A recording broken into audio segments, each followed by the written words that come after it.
We have the privilege today of Theresa Metz joining us. And so Theresa is the Director of Diversity and Inclusion in the College of Education here at Mizzou in Columbia. She oversees a program called The Bridge, which is a space dedicated to addressing critical societal needs through opportunities for learning, training, and service related to multicultural issues and endeavors. And before she came to Columbia, Theresa was a program director for East Palo Alto's Stanford Academy, an education partnership of the Haas Center for Public Service at Stanford University. So she's also worked in a variety of educational environments, including alternative high schools, charter schools, correctional systems, and higher education. So I met Theresa in the winter, however many years ago. I think it was just last year, but it feels like a long time ago.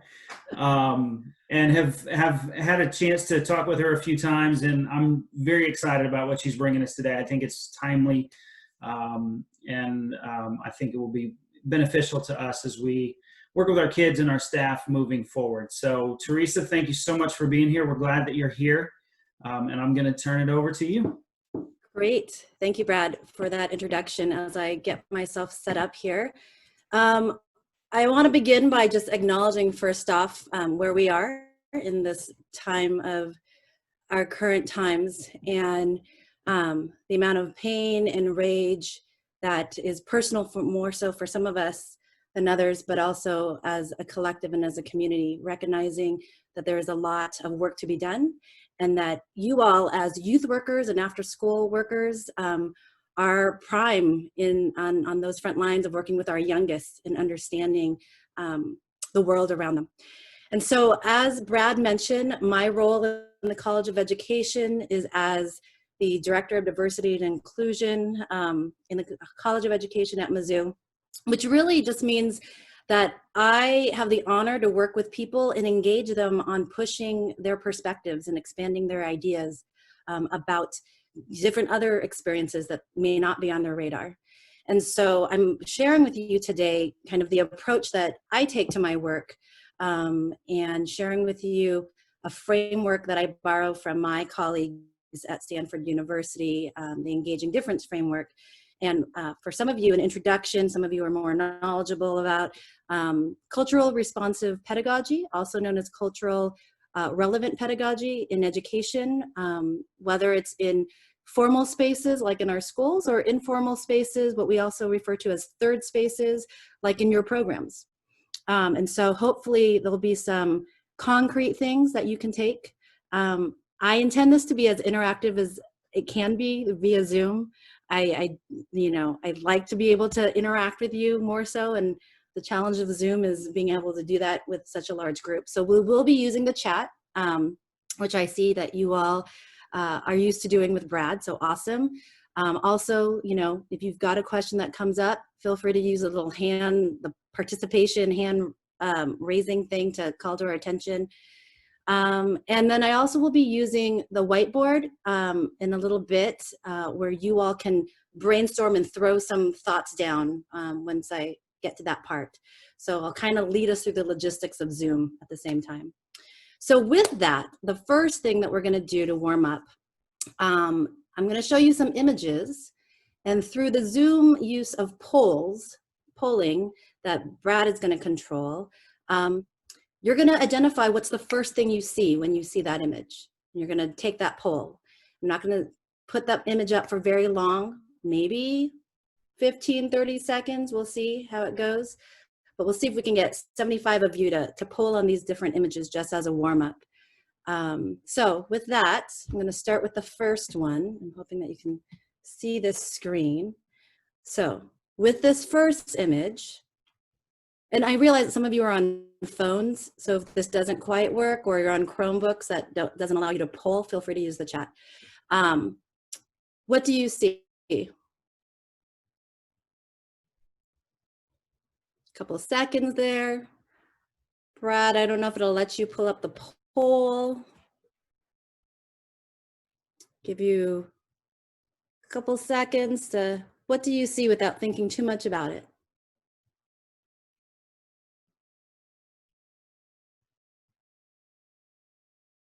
I see some of you on chat. Awesome. Person's profile, the word liar in cursive. Other can be both or nothing at all, or something completely different. Okay, so that's 30 seconds. We're going to end that and share with you a little later. So we'll see where everybody else was. Here's your next image. And then the next poll, hopefully if that'll work. What do you see?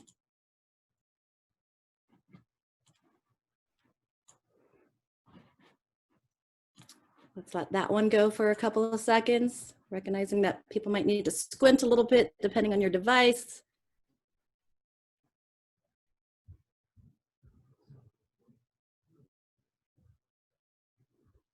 Awesome.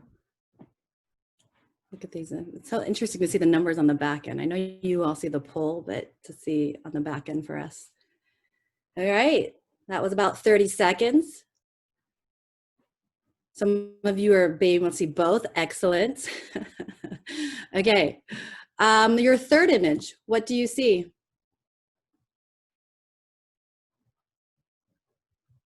I don't know if the poll is up, Brad. There it is.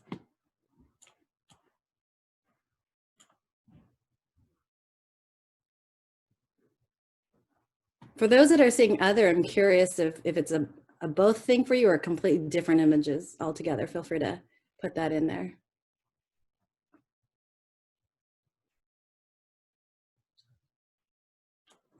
Couple more seconds for that one.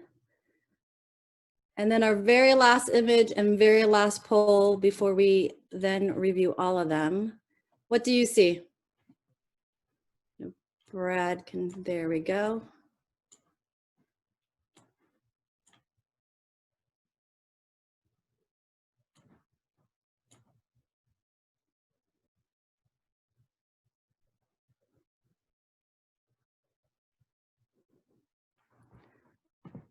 About 10 more seconds on this one. And we'll see where people were on the percentages of what they saw, just generally. So Brad, if you'll close that one out. All right, starting from the very beginning, what were our percentages, Brad, on what people saw? So 84% of you that did poll saw a person's profile. 10% of you saw the word liar. Others saw different things. Some of you indicated both in the chat. I'm going to scroll through some of this to kind of see once we started getting the hang of it. Awesome.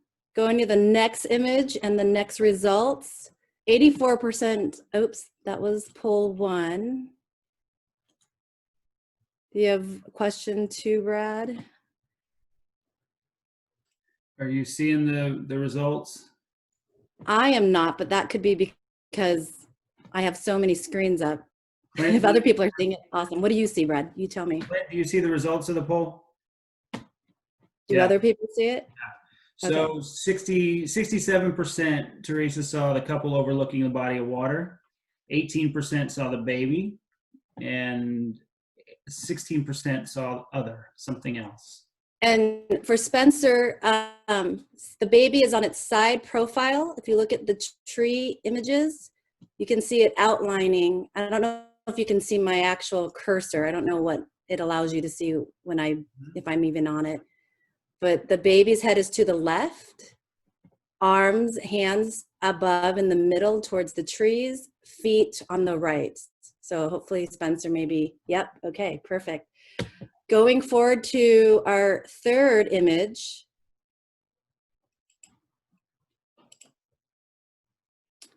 The bird, 82% of you, rabbit, 5%. Somebody earlier I said goat. So that's a new one for me. I haven't looked that carefully on that. I saw that someone said goat before. Other images, let's see. The crow and a rabbit, both. Some of you saw them both, awesome. But yeah, Richard saw the goat, rabbit, and blackbird.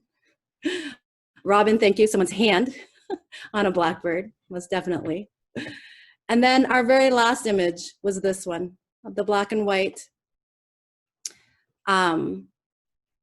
80% of you saw the tree on the cliff, which is the more dominant, right, with the primary solid black.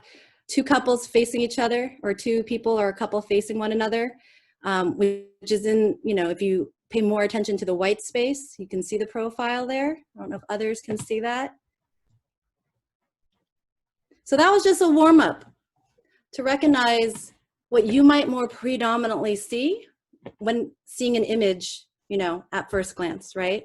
Which is going to get to some stuff that we're going to talk about. In the space that I oversee in the Bridge, we engage in discussions all the time, some of them really tough ones. Particularly if we're going to be talking about our current events of the last 2 to 3 weeks, quite honestly months and a number of years. And so I'm going to introduce these to you just so that you have a sense of where I'm coming from and my expectation of myself and all of us participating in this together. We understand and recognize that all experiences are valid, much like you all saw different images. Some of you, as a majority, saw more image than perhaps another. The lens in which we navigate our world are based on the experiences that we've had. And in this particular space, those are all valid, right? We assume positive intent. I'm coming to you not as, a researcher or scholar. I'm a practitioner. I work with people. I have worked with young people in different settings, as Brad indicated in my introduction. And we are all teachers and learners in this space. And so recognizing also that some things might be said that you might take issue with, and that's okay. Please do push on me and on each other, right? Wanting to put a caveat to this, because when I use this in our space, we assume positive intent and therefore have grace with what we might hear and might need to challenge respectfully, but impact always overrides intent. Even in the legal realm and in these conversations, how it is impacting an individual overrides whatever good intentions might have been behind what has been done or said. We stay present in mind and body, so take care of yourself in this space. Some of you are home, I saw some of you were in cars trying to transport. Take care of yourself, stay present in mind and body, and attention to each other if we, if we happen to go into conversations. We monitor patterns of participation. We may not get that chance as much this time around because of the setup of this particular space, but recognizing when we might need to step back or step up and contribute. We may disagree about ideas, but we do not attack people. That often includes people who are not in our space with us. We practice courage. I will be the first to acknowledge that addressing a group of you, right now we have 77 on this Zoom call. I've never met you. Takes courage on my part. I'm a little anxious. And from my home, I'm not in my usual element of like being able to see you and read the room, right? Putting out your ideas, that takes courage. Challenging someone else's ideas, that takes courage. So we practice courage. And lastly, we take and share the lessons from people's stories rather than the details of stories that are not ours to tell. Things that might get shared, again, keeping that in mind, that it's the lessons that are more important than necessarily those details. And in the spaces that you work in the communities that you work in, if you're in a smaller community, you know how important that piece is, because small communities, people talk to one another, right? So when you're setting up opportunities to have conversation, to engage in difference, setting up a space where we can be brave and talk and share and know that what we're sharing will be respected in a particular way is highly, highly significant. So my purpose today in joining you upon Brad's invitation is to explore and understand how aspects of our identity and what we bring to the table and our related experiences impact our work, impact how we navigate, impact what we see. So why was it maybe that some of us might have seen the rabbit versus the bird in one of those images, or the baby versus the couple overlooking the ocean, right? What was the very first image? I'm trying to remember which one that was. Oh, the cursive lyre on the side versus the profile, right? What might have been most prominent in our minds and why? Introducing this idea of engaging difference framework that I introduced earlier, and mentioning that I draw from my colleagues at Stanford University as an approach to inclusion and what that means. And introducing this idea of culturally responsive pedagogy and where that comes from. So that's my plan. That's my hope. Brad's going to keep me on track. We shall see. And I apologize if I'm going to have to rush through things just to honor time. So I want to start here with this idea of what social identity is, because I'm going to have you do an exercise. Social identity, according to Dr. Tajfel, a person's sense of who they are based on their group membership. Those groups being social class, family, football team, religion, which people belong to, can be an important source of pride and self-esteem, right? So keeping that in mind, if you have something that you're writing notes on, awesome. If you're needing to concretely do that, I'm gonna share or ask you to partake in this. And if you don't have something in front of you that you can write on, then kind of think in your own mind. Have yourself be at the center. My initials are all in there. I have 4 initials. Maria Theresa Solis Metz is my full name. All 4 names are on my license. You are the center, okay? Visually and graphically for about 3 minutes. We're not going to take too much time on this. Brainstorm communities in which you have found yourself and or have influenced you the most. Groups that you're born into. Family of origin, ethnic race. Some of these things shift, right? So religion, you might be born into because your family practices a particular religion. You were raised in that religion. And we recognize that people can shift their ideas and decide what they take and not take with them. So there's a decision point in that, right? So groups that you might be born into, groups we join by our choosing, social interests and pursuits, geographical location. I'm originally from the West Coast, Los Angeles, California. Came to Mizzou and Columbia about 3.5 years ago from Northern California, which are 2 distinct regions, Northern and Southern California, believe me. And I find myself here in the Midwest, the middle of America, as people say, right? Geographical location, including some of you are in small communities, more rural communities, while others might be in more suburb-like areas. Columbia very much is a college town. We have our cities, Kansas City and St. Louis, right? Recognition that some groups are dynamic, not static. I talked about that in terms of religion, faith. Socioeconomic is also one of those, right? Things can shift. So brainstorm your own. And while you do that, just to help generate ideas, I'm going to share a little bit about my own, because I would not have anyone do this without putting myself through this first, right? So just to give you an idea, again, I mentioned that I'm from Southern California, a middle-class suburb outside of LA. My parents are immigrants from the Philippines, and I grew up with a larger community of Filipinos that were not related to me, but like many communities, we refer to them with titles of respect of aunt and uncle and the like. I attended school initially at P.A.U.S.E Adventist Elementary School, which is a Seventh-day Adventist school, religious affiliation, and then went to middle school and high school at Lorena High School, which was an all-girls Catholic school. My family is Catholic. And so being at this initial religious school, P.A.U.S.E Adventist Elementary School, and then going to Lorena, very interesting for me. So I'm just gonna kind of populate, these are some of mine. So I'm gonna give you time to go ahead and maybe brainstorm your own and think on your own. Communities that have formed you, that give you strength. And going back to Tajfel's definition, gives you pride and belonging. What are those groups?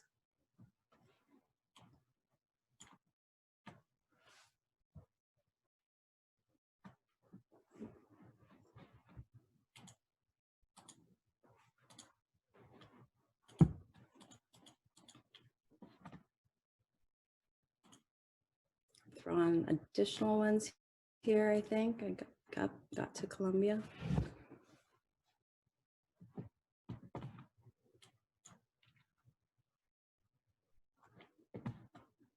All right, this is always harder on Zoom because I can't see you in person. So I have no idea where people are. If you had a chance to brainstorm enough. Some of us have longer lives lived, so therefore we have many more to put on. So feel free to identify what you want to identify. As you're continuing to brainstorm your own, look at what you've written those of you who might be done, look at your identified social groups that you've jotted down.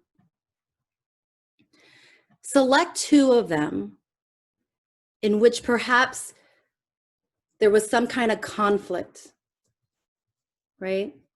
My example would be, so the first time I ever came to the Midwest is when I came to teach at Vincent Gray Alternative High School. If you look at the far right, I have Vincent Gray Alternative, East St. Louis, Illinois. I had never been to the Midwest prior to that. I came after graduating my undergrad. I was teaching at an alternative high school, knew nothing about it. My parents knew nothing about it. And all we had read prior, because of the principal telling me to do so, was a chapter, for those who might know the book Savage Inequalities by Jonathan Causel, on East St. Louis specifically. So I'm reading this to my parents because I'm so excited that I get to travel and like be in this new space and new environment for myself. And I'm reading this description. And my parents, immigrants from the Philippines, a country that would likely be considered a developing country still, were appalled. Were absolutely appalled at the decision I was making and this move I was making. They did not understand, and I did not understand why they did not understand, right? So there was a conflict between my Filipino family that I love very dearly and are very influential in my life, and the experience that I was having at Vincent Gray Alternative High School in East St. Louis, Illinois, and felt very strongly about. So identify where you might have had tensions or conflicts between 2 communities that you hold dear to you. And we're going to try to do this technology piece. And what I'm going to ask you to do, you tell me if you can actually see it first, okay? I'm going to pop up a whiteboard. Brad, is that visible? Yes. Okay.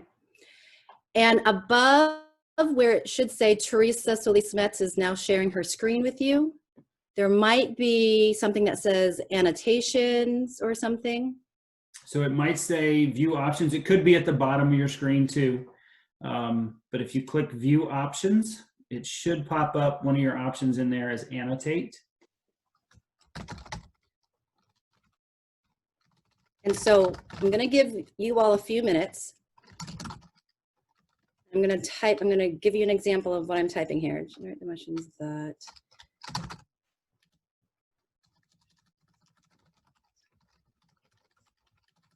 These 2 communities.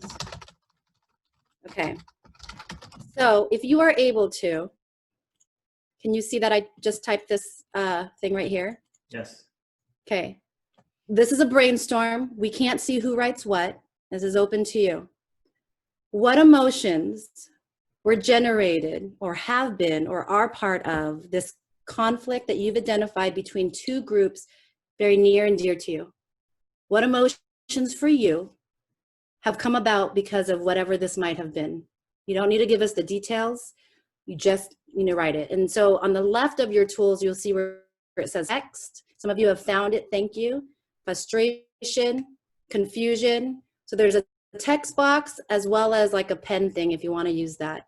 I see some of you writing in the chats. So I'm going to add that to this larger thing as well. Thank you, Jonathan, for yours. Sadness, fear, and anger.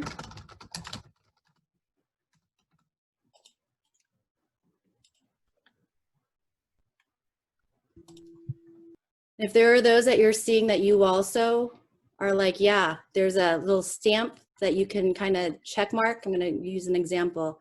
And you can check mark that that's a word that, yes, definitely you relate to or it's relevant for your experience.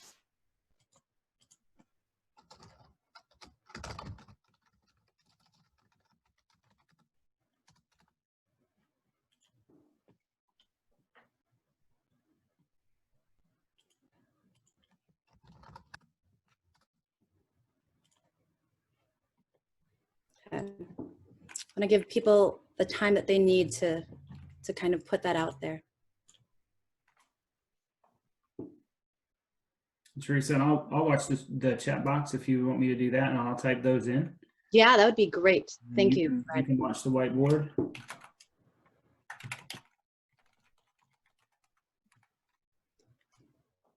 discombobulated, right? Not all together. Like, what is happening, right? I think a lot of us might be feeling that as well in these times. Fear and safety. I appreciate your honesty and putting things out. And I'm seeing agreements on certain terms. Here's one on the top there. I have to be two different people. Yeah. Some powerful stuff. And this is what I mean about we're all teachers and learners, right? So I'm gonna have this keep going for a little bit, maybe a couple more, like 30 seconds or so before I cut the annotation. But I want you to take a look at the words being generated and added on, right?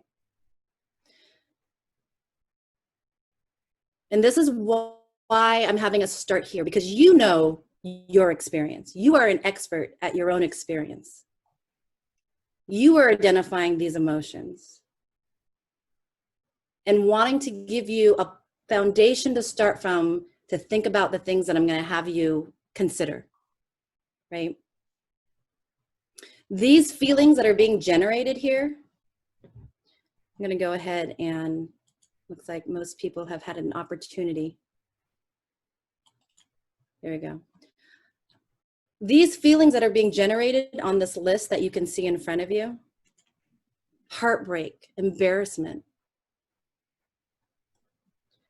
I see one positive, understanding, bringing about understanding, that's awesome. But the rest of these others are in contrast to that. Disgusted, misguided. And in some cases, that misguidance is because other people led us there. So that kind of disillusionment that we were guided in one way and now this is coming to us, right? I know that you all, as after school staff, coordinators, teachers, educators, right? We want to avoid creating and being responsible for these feelings in others, in particular our youngest, in our K through 12, whatever population you work with, and their families, right? We don't want this for them, because I don't think you would be getting in this work with young people and their families and communities if that's what you wanted to purposely do. I'm assuming positive intent of all of us, right? So needing you to tap into your own emotional intelligence around that as we talk about the significance of what we're talking about.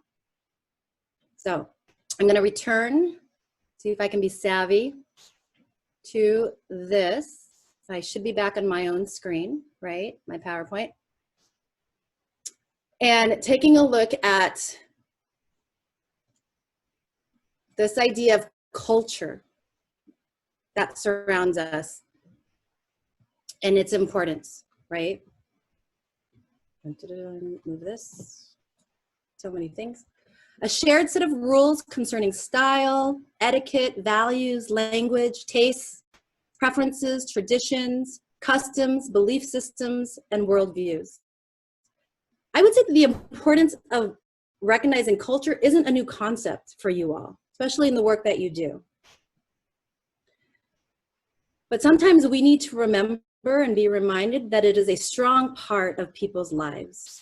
It influences our views, our values, our humor, our hopes, our loyalties, our worries, and our fears.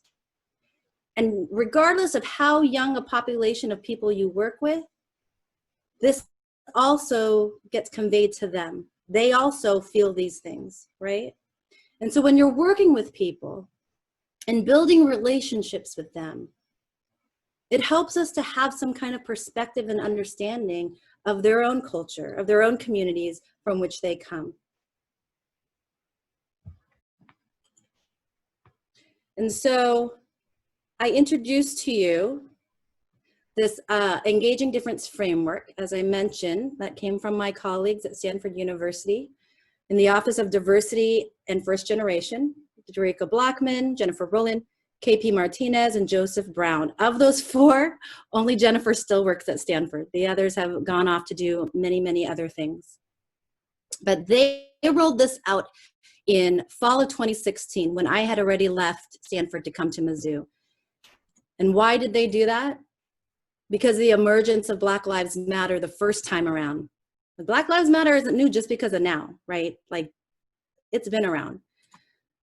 The emergence of movements, because we were seeing policies and laws enacted or introduced according to people's identities and judgments on those identities.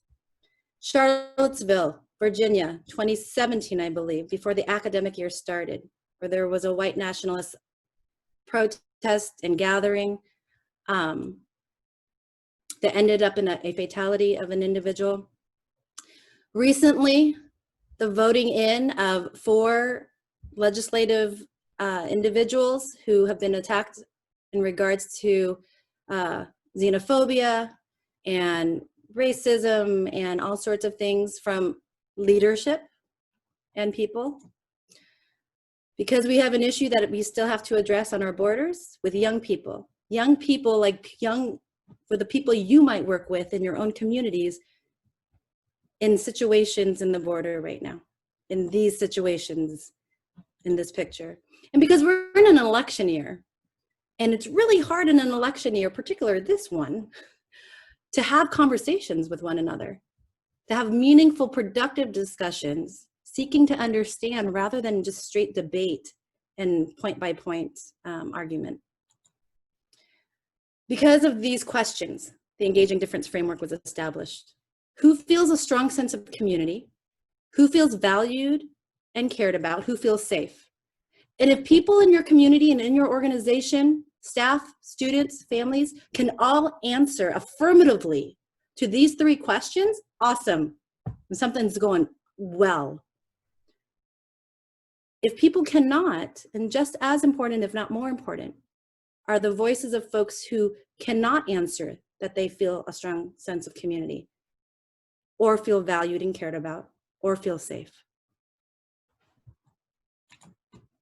These 5 tenets are what I'm going to walk through with you on the Engaging Difference framework: treating identities as assets, building empathy and interdependence, owning inclusion as a universal responsibility, engaging in continuous inquiry, and embracing practices that create belonging. And just so you know, I will be providing a PDF of this for Brad. So if you're trying to follow along, don't feel stressed too much if you can't catch all of it, because you will have this as a PDF. The whole goal of the Engaging Difference framework put out is the idea of a healthy community. That's my goal in the College of Education, in the role that I have with the Bridge, right, is developing this healthy community. And I know that in your own organizations and the communities that you all work in, that's what you want too. A healthy community for our most vulnerable young population. And so the first tenet is treating identities as assets. This idea that all identities are valuable to the learning process, regardless of where one comes from and how they come to you in your program, right? Assuming inclusive community is a shared value. There's an assumption here that everyone in our community wants this, that we have this value of inclusion. And so recognizing where some of us might be advantaged and some of us might be disadvantaged, but regardless, treating our identities as assets versus deficits, right? You might have heard the idea of deficit approach versus strength-based approach. Okay, so the first tenet being, let's look at the strengths of all our individual community members. The second tenet, building empathy and interdependence. This is the idea that we are all connected and depend on each other, right? So I may not know, I'm gonna just call on the faces I see in front of me. I may not know Miss Diane Page in the program that she runs, but as a staff member at the University of Missouri, and as a fellow Missouri resident right now, again, I bear strong to my California roots. What is good for Miss Diane is good for me, right? That we are connected in this way of interdependence.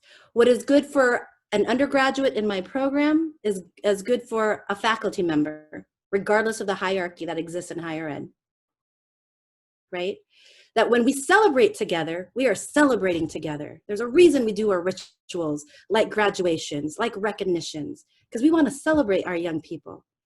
But just as importantly, what pains another individual pains me. What pains someone because of a stranger to me on the street being taken and brutally dehumanized is harmful to me. I may not have to be a Black community member to experience that and to know it. And so recognizing this interdependence, that we are connected simply because we're all human, as well as the communities in which you are in, right? And so this means increasing our own awareness of our social identity, increasing contact with other people, and experiential activities that access emotional intelligence, whether this is for you and your staff or for your young people and their families. Some of you are in communities where you are seeing newer immigrant families coming in. How are we welcoming those folks? How do they know this is a welcoming community for them, right? So I pose those questions to you. So that's tenet number 2, building empathy and interdependence. This one, owning inclusion as a universal responsibility. I might have the title of Director of Diversity and Inclusion, but I'm not the only one doing this work in my college and in my community. I was a school social worker previous in Chicago and in California, but even as a school social worker, I shouldn't be the only one pushing on these matters, right? This idea of whose job is it? Where does it happen? I have a physical space in the College of Education known as the Bridge, but the conversations we have in the Bridge shouldn't be restricted just to that space in Townsend Hall. How long does it take and how do we know it's working? What are we putting in place to recognize how far we're going with our inclusion? For higher education campuses, since that's what I'm most familiar with, right? We do campus climates. We do surveys on how student, faculty, and staff are feeling, included or not included, right? What are you doing to assess how your families, your students, your staff, your admin are feeling about your community and organization? Who's owning that? This, I believe we're on the 4th tenet, continuous inquiry. This idea of continuous inquiry, this idea of being a lifelong learner, right? Noticing something and observing it, asking the question, affirming the ideas that are being shared and considering them as solutions, and repeat. That's the conversation, right? That's the conversation to have in terms of what is it that you're noticing? What are the patterns? Normalizing the discomfort and disagreement that does come up when we start pushing and having critical conversations, whether it be around race and ethnicity, whether it be around religion, whether it be around how we prioritize our funding and monies. It's okay not to agree. And we need to be okay with that rather than running away from the tough conversations. It's also important to recognize power and context in a situation, right? And what roles people take on and how that's what's presented and projected to them. That means doing work on ourselves and with other people, this idea of continuous inquiry and lifelong learning. And then lastly, practicing cultural humility. And the term cultural humility versus cultural competence, very distinct two things, right? Cultural humility comes from Dr. Melanie Trevelyan, the idea that there is no discrete endpoint to this lifelong learning. It's committing and engaging in the process over and over and over. As a going to be 44-year-old, I can learn from, right, my 20-something-year-old college students, which I have all the time, being open to that. People often talk about cultural competence, and I really want to try to push that conversation away from competence, because competence conveys that there's an endpoint, that at some point you're going to become an expert. But here's the thing, I'm never going to become an expert on someone's lived experience other than what they share with me, if they're able to share it at all, right? So something to think on.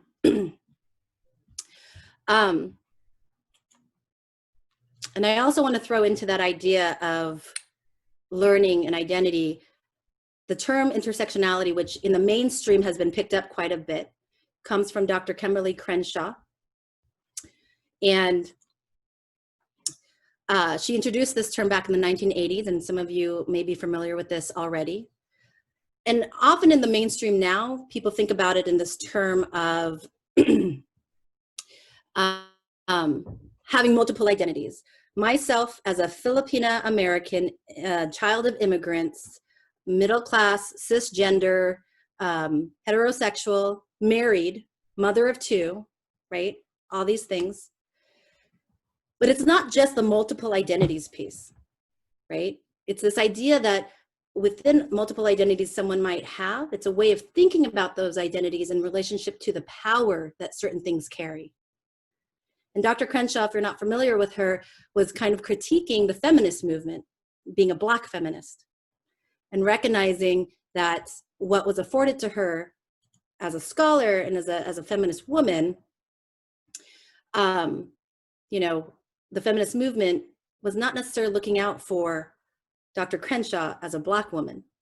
And so there's a power dynamic that race gets pulled into in terms of her own identity. So wanting to raise that as for those who might be newer to that term or seen it elsewhere and wondering more about that. This graphic I appreciate a great deal, and I've used to introduce it to undergrads, right? This idea of what advantages and disadvantages any one of our identities might have. Power and privilege. I'm right there in the room and no one even acknowledges me, right?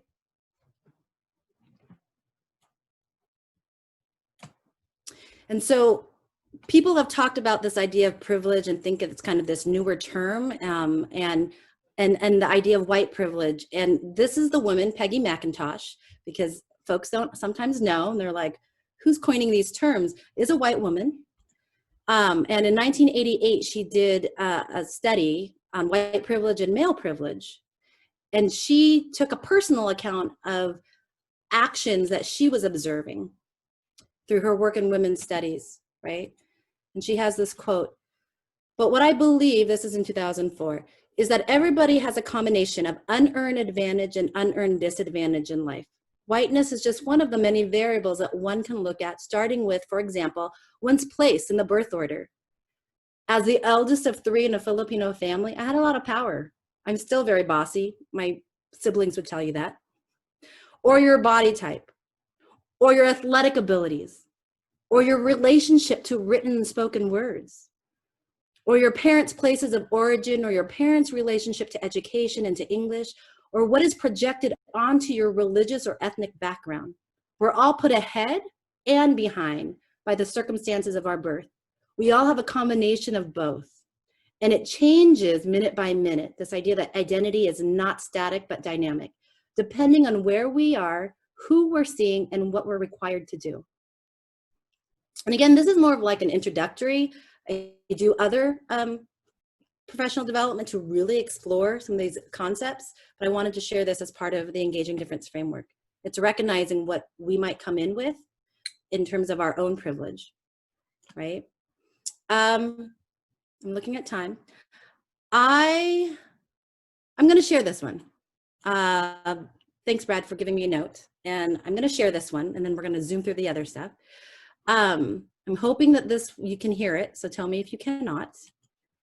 And some of you might have seen this already. Certain people say it's just like riding a bike, meaning it's really easy and you can't forget how to do it, right? But I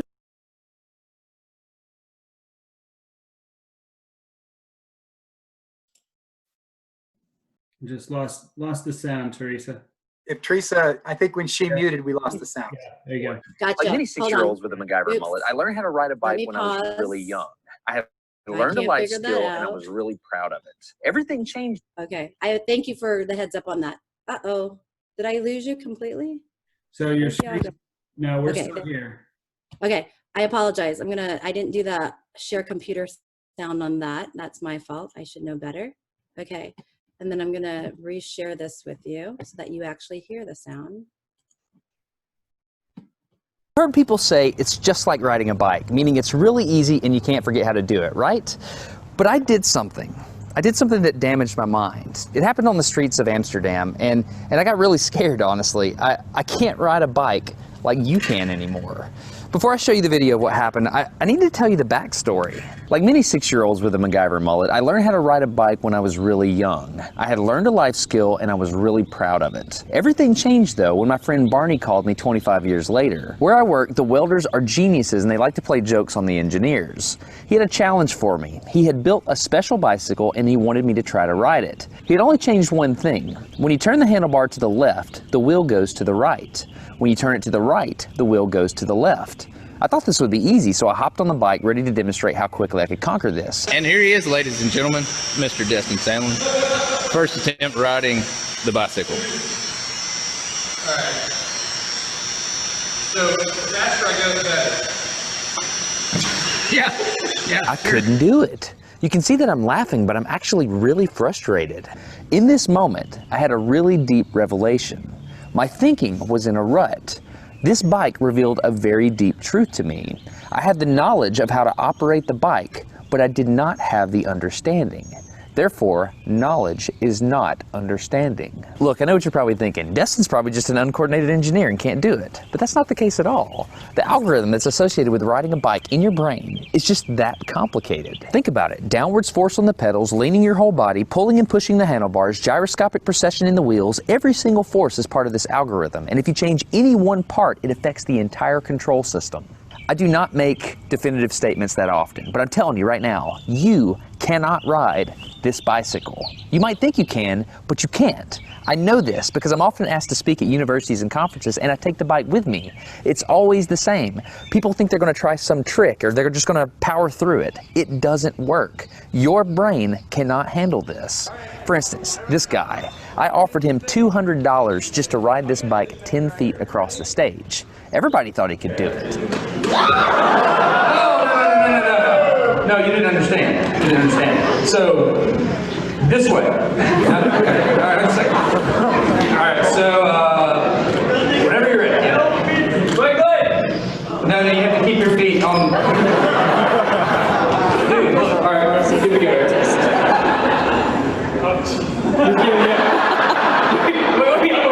Like, you gotta start rolling at least. And go. Oh, God. All right, back up. Okay, keep your feet on the pedal. Go. Go right on.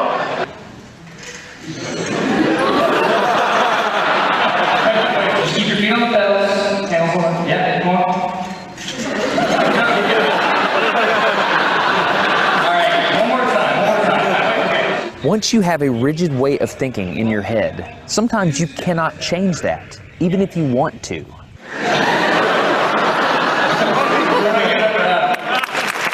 So here's what I did. It was a personal challenge. I stayed out here in this driveway and I practiced about 5 minutes every day. My neighbors made fun of me. I had many wrecks, but after 8 months, this happened.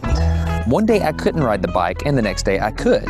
It was like I could feel some kind of pathway in my brain that was now unlocked. It was really weird though. It's like there's this trail in my brain, but if I wasn't paying close enough attention to it, my brain would easily lose that neural path and jump back onto the old road it was more familiar with.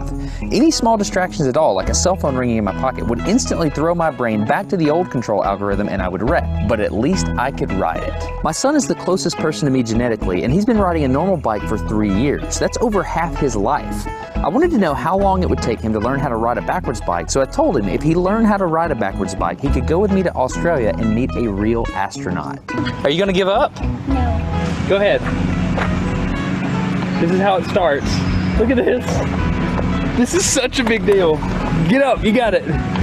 Did you see his brain get it? So he, in, how many weeks have we been doing this? 2 weeks? In 2 weeks, he did something that took me 8 months to do, which demonstrates that a child has more neuroplasticity, am I even saying that right, than an adult. It's clear from this experiment that children have a much more plastic brain than adults. That's why the best time to learn a language is when you're a young child. All right, today's bike log. I can ride smooth, I can ride fast. I'm thinking the experiment is over. Okay, now I'm in Amsterdam, a city that has more bicycles than people. The question is, can I ride a normal bike now? I mean, I've spent all this time unlearning how to ride a bike. If I go back and try to ride a normal one, will my brain mess up? So I've tweeted a Smarter Everyday meetup, if you will, and I'm gonna see if somebody brings a bicycle and I'm gonna try to ride a normal bike. It's backwards, it's backwards. This was one of the most frustrating moments of my life. I had ridden a normal bike since I was 6, but in this moment, I couldn't do it anymore.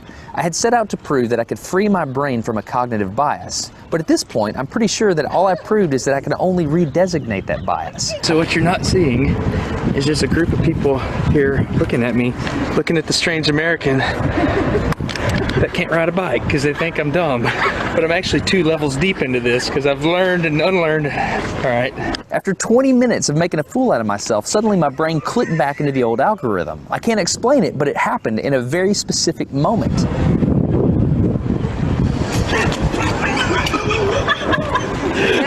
I got it. I'm back. Oh, it clicked. Hold on, it clicked. I got it. Okay, there it is. There was the moment. Okay, I can ride a bike. I tried to explain this to the people around me, and they just didn't get it. They thought I was faking the previous 20 minutes, and I couldn't get anybody to believe me. That looked like I faked that, didn't it? Yeah. Just a fake. You think I'm faking. You don't believe me. This is so weird. You were like, you think I'm lying, don't you? Yeah, I'm not lying. I felt like the only person on the planet who had ever unlearned how to ride a bike, and I couldn't articulate it to anyone because everybody just knew that you can't forget how to ride a bike. So I learned 3 things from this experiment. I learned that welders are often smarter than engineers. I learned that knowledge does not equal understanding. And I learned that truth is truth, no matter what I think about it. So be very careful how you interpret things because you're looking at the world with a bias, whether you think you are or not. I'm Destin. You're getting smarter every day. Have a good one. Okay, if you want to support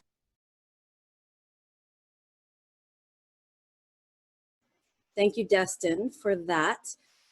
I wanted to take some time to share that piece with you because although he was talking about this engineering aspect, right, of riding a bike, this idea of bias because of our own experiences, what we've experienced, what's on our radar, what we're most familiar with, therefore what our preferences are significant in recognizing what that means for us in our own work with people, with young people at that.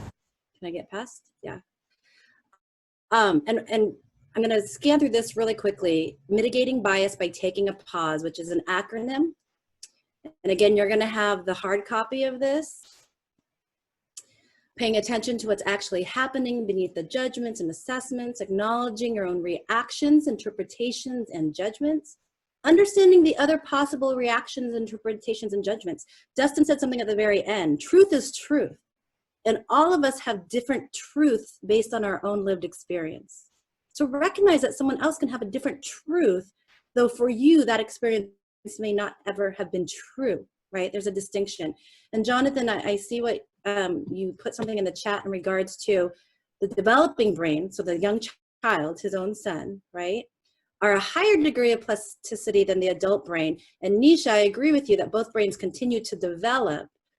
But one of the reasons that we should probably be starting to have these conversations of difference of what is going on around our world with our youngest people, because it is possible to have those conversations, right, is because of this idea of reinterpreting and reframing and rewiring, however you want to phrase it, this idea of bias, right? The S is for searching for the most empowering, productive way to deal with the situation and executing then your action plan. This idea of how to mitigate bias by taking a pause. And why is this important in the work that we do? Because it is a furthering of each step influences the next in actions. Our biases, our preferences can lead us to then actions of prejudice towards individuals, towards groups, and the way that we behave towards another, which then can impact what we allow for access to education, to opportunities, and therefore it's discrimination. And that discrimination then becomes more systemic and systematic, which is the oppression.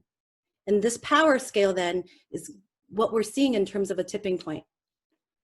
And so starting with that individual bias and working on those pieces can impact the larger systemic issues that we're all grappling with right now, right? Thank you, Ms. Nisha, for the module to work on bias. Awesome. There's a link there for those folks who may want to check that out. And then lastly, this is the fifth tenet in engaging difference framework. As an institution, as an organization, we need to utilize practices that create that belonging, that allows us to engage in difference with our community members on an institutional level. So the space that I oversee is an institutional level. I get funding from the university and the college for the work that I do. That is an example or demonstration of the value in which the College of Education is putting on this space and opportunity. On the institutional level, then, I can engage people in that interpersonal connection, to be exposed to different concepts and ideas and perspectives, to have them learn from people that they're meeting and getting to know and building relationship with, right? With the hope that then my students and faculty and staff will then internalize what they're learning from individuals in these personal relationships. Because it is through our relationships with others that we then develop this healthy community that we're all after. And that, my friends, is the Engaging Difference framework that Dorica Blackman, Jennifer Rowland, Joseph Brown, and KP Martinez rolled out to the campus at Stanford because of the need to actually be talking and engaging in really hard conversations with one another. And I would say that was a college campus. This applies to our institutions with our youngest citizens, with our K through 12th graders, right? Getting them to practice these things and these ideas. Which then leads me, with the amount of time that I have left, some of you are familiar with this already, culturally responsive pedagogy, which is a pedagogical framework specifically in education, coined by Dr. Gloria Ladson-Billings in the 1990s. She is a professor at the University of Wisconsin-Madison currently. She actually came to Columbia a couple of years back and I got to meet her. That was pretty exciting. And this pedagogy, this approach to education and working and developing our young people is grounded in the values of social justice, equity, and multicultural education. And so you will see here, again, pedagogy meaning approach of how we teach and learn, and identity, recognizing that we bring into ourselves our own identities along with the identities of our young people. And that there are three fundamental pillars: academic achievement, cultural competence, and socio-political consciousness. Meaning having all of us and having our young people aware of the context in which they're living in, right? And so under each pillar are some points. Academic achievement, meaning holding high and transparent academic expectations for our young people and meeting students where they are. Sometimes we put these goals for our young people, like if your program has a goal that all your participants will eventually do this, do your young people know that? Do they know they're supposed to be working towards goals? Is that evident to them? Do you explicitly talk about it, right? Because you should. That's what culturally responsive pedagogy is suggesting.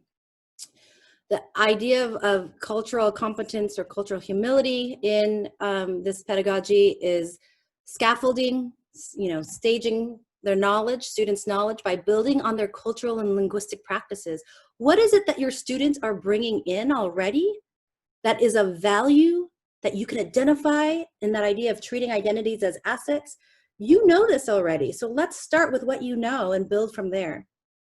Understanding his or her own cultural background and actively learning about those of his or her students.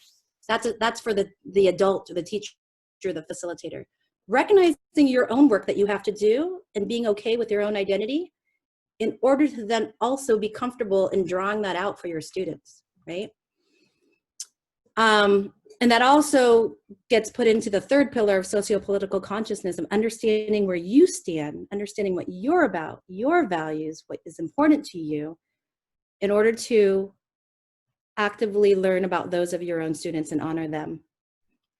And viewing education as one of the routes, one, not the only, on the pathway to liberation by actively developing your own sociopolitical consciousness and that of your students, right? So that's just an intro of culturally responsive or relevant pedagogy I wanted to share with you.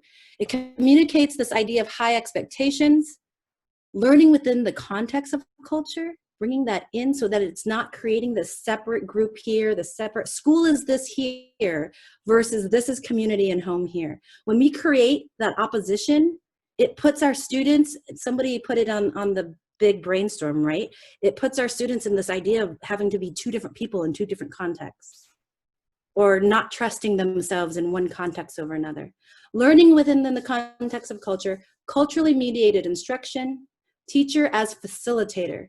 Not that we are the ones who know it all, but that we are learning beside our young people. And so therefore, student-centered instruction. Those are some highlights of Dr. Gladson-Billings' culturally responsive pedagogy.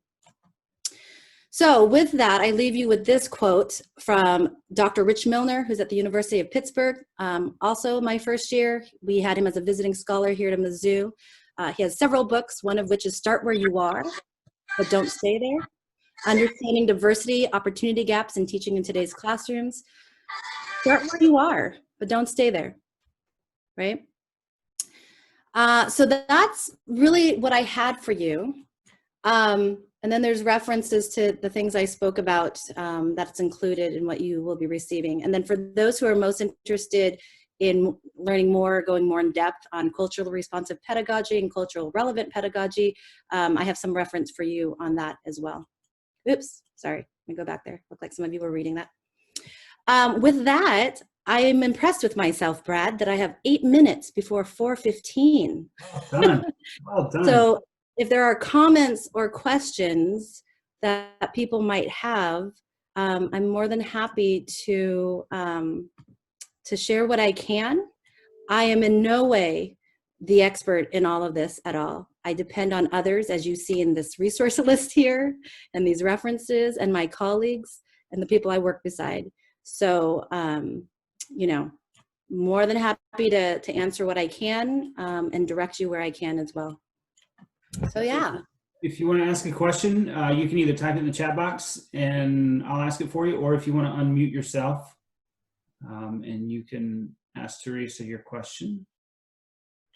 And it could be, Theresa, that, I mean, because it was so good and there was a lot of information. So I'm looking back at what I've written down and still processing. So anybody have any questions for Theresa?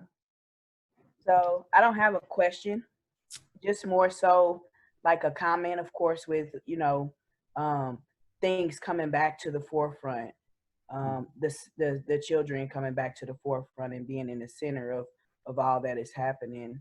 I think that you brought up some valid points, and starting the conversation or having a conversation, I think it was pretty good to highlight cultural competency, because we talk about that a lot and we take surveys and we do all that as if it's, you know, we kind of set measurements as if once you come here, then you know, we can stop talking about it, or that we've achieved it, rather than to make it a continual thing, because as kids are growing and developing, there's always new things to be learned, and you know, we're noticing that people are so different. But I also wanted to talk about, like, in that development piece, the last part that we were just talking about, like, as we're creating, you know, are the goals that we're setting for our students achievable and realistic? And as far as, like, you know, in regards to the measurements, so you're given a lot of things and you have to meet all of these outside requirements, and you have a time frame. So sometimes we get caught on having to have these things by that time frame, but just kind of thinking, is that realistic for who we're serving? What are the methods that we're using? It's not going to be one survey across all this, across all fitting for it, because we have to acknowledge there are multiple people taking it. And I'm thinking about, some of the demographics of South St. Louis from North St. Louis, with a lot of undocumented people that are in our programs, and just all of these different things that we don't take into consideration in developing what are the goals for a program. Yeah. So, Thank you for that, Ms. Nisha. Along with that, right, one of the things that culturally responsive pedagogy asks us to forefront or root our programming, our education around, our classrooms around, is revisiting the question, for what, right? My classroom, for what? Meaning, for what purpose? My curriculum, or the curriculum we've chosen, or the program system we've chosen, for what? This assessment and how, like you said, with this survey, this whatever, for what, right? This policy, whether it's a program organizational policy, whether it's a policy mandated from the state, from the county, from your cities, for what? The answer, Dr. Gladson Billings would say, is for self-love, for our students to develop that self-love, right? For the self-esteem of our children, for the knowledge of themselves and their ancestors. I want to go back to that very first thing that I had in terms of social identity, right? Where social identity should be a source of pride and self-esteem for our youngest and for ourselves. And we had examples from us as adults where that has been broken down because of juxtaposing or having two opposing groups that we care about in conflict with one another, and not wanting to create a space where we're saying, choose this over this, right? I think about this in lots of different contexts, and I'm recognizing time, so I'll try to close with this. But so I already told Brad this, and I'll reference it, and maybe someday you'll get to meet him. My husband is an English education professor. He taught in Chicago for over 16 years on the South Side, where we lived and both worked. And in the realm, oops, microphone's up somewhere. In the realm of English, the language English in the U.S., we place a moral judgment on how people speak English. We use terms like good English or bad English. Think about how destructive when we say those kind of things and correct someone at every turn on grammar, what standard English might be, right? What that does that do for a young person? What academic identity are we hindering when we're saying this doesn't count? When in communities, there's a reason, like if we're using the formal, like back in the day, it was called Ebonics. In academic world, it's, African-American vernacular English. Like there is a purpose, and a powerful purpose, of how that was even developed in the first place, right? Chicano English is another example. It is an example of resilience, of getting by, and of finding a commonality amongst those who don't necessarily know the origins because of the many countries in which Black Americans came from, right? So we need to check ourselves in the way that we talk about this stuff. And that is just, again, English is just one of those examples. And can we move away from that judgment so we're not hindering the academic and development identities of our young people? School's not for me, because you just told me that school's not for me. Achieving academically isn't for me because you're telling me I need to choose between family, community, people I care about, and success in education. Can we connect somehow differently those ideas? Yes, I say we can. But I'm not going to speak on my husband's research, because maybe he'll get a chance to speak to you about that more directly. But I do recognize that it is 4:15. And I want to leave with this concept and this idea of schooling versus education, right? Schooling is a process in which you institutionalize people to accept their place in society. That is schooling. In a building, this grade, do these things, pass on. That is different than educating. Educating is a process by which you teach them to transform that society in which they find themselves. So those are two different concepts. Just like Derek's thing on the backwards bicycling, and I saw, Jonathan, that you like that link. That link will be connected to the presentation, right? Knowledge is not understanding. We know a lot of book smart people that just don't have it out in the streets, right? Like, you can be book smart, but if you can't have any common sense, we've got a problem. Knowledge is not understanding. Schooling is not necessarily educating. So that's what I leave with you. I don't want to hold you any further. But this is the stuff that, like, I get jazzed about this. So I start on the soapbox, so I'll stop. But I put my email. Somebody had requested it. The center in which in the College of Education, you can follow us on Facebook and Twitter for resources and lots of different things. Mizzou Ed Bridge is the page. And if you want to subscribe to our, I'm trying to do this quickly, newsletter for announcements and opportunities for learning. Typically, they're open to everybody. Sometimes they're restricted to the college and Mizzou, but I will put that on here as well. Mizzou Ed Bridge. But that's all I got, Brad. So take it away. That I mean, that's enough for today. I mean, that's a lot, Theresa. That is a lot, and yeah. So don't. Well, that's what I got. It was very good. So thank you for your time. I know you got a jet because you have a third presentation today, correct? One more. Yeah. So so we're fortunate. Theresa said, okay, so I got one at noon and I got something at 4:30, but I think if I can get my time right, I'll get in. So thank you, Theresa, for giving us your time and for sharing that information with all of us. I mean, you're probably seeing it scroll through the chat, lots of thank yous, and this is great information. So thanks for being with us today. And I know you gotta run, so thank you so much, and hopefully we'll see you soon.